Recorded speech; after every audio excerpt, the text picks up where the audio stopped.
Present perfect continuous tense নিয়ে দুটি translation আমি এখানে লিখেছি। সকাল থেকে বৃষ্টি হচ্ছে, আরেকটা লিখেছি 10 মিনিট যাবত শিলাবৃষ্টি হচ্ছে। দেখেন সকাল থেকে, তার মানে কি এখানে বোঝা যাচ্ছে যে আজকের সকাল থেকে বৃষ্টি হচ্ছে।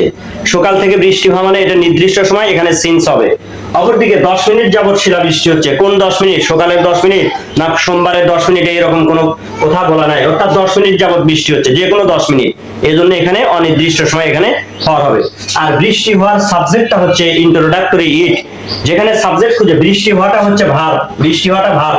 যেখানে সাবজেক্ট খুঁজে পাওয়া না যাবে সেখানে ইট কে আমরা সাবজেক্ট হিসেবে ব্যবহার করব। অর্থাৎ বৃষ্টি হওয়ার সাবজেক্টটা হচ্ছে ইট, এবং ইট হচ্ছে থার্ড পারসন সিঙ্গুলার নাম্বার, এই জন্য ইট হ্যাজ বিন হবে। কি হবে? It has been. বৃষ্টি হচ্ছে, বৃষ্টি হওয়ার ইংরেজি হচ্ছে রেইন, মানে বৃষ্টি, সেখান থেকে হবে হচ্ছে রেইনিং।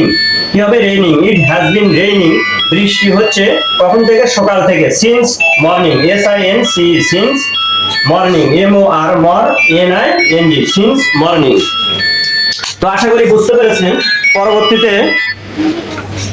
দেখেন 10 মিনিট যাবত শিলাবৃষ্টি হচ্ছে, এটা নিয়ে আমি আলোচনা করব ইনশাআল্লাহ। তো 10 মিনিট যাবত শিলাবৃষ্টি হচ্ছে, দেখেন ওই একই কথা, বৃষ্টি হওয়ার সাবজেক্ট হচ্ছে ইট।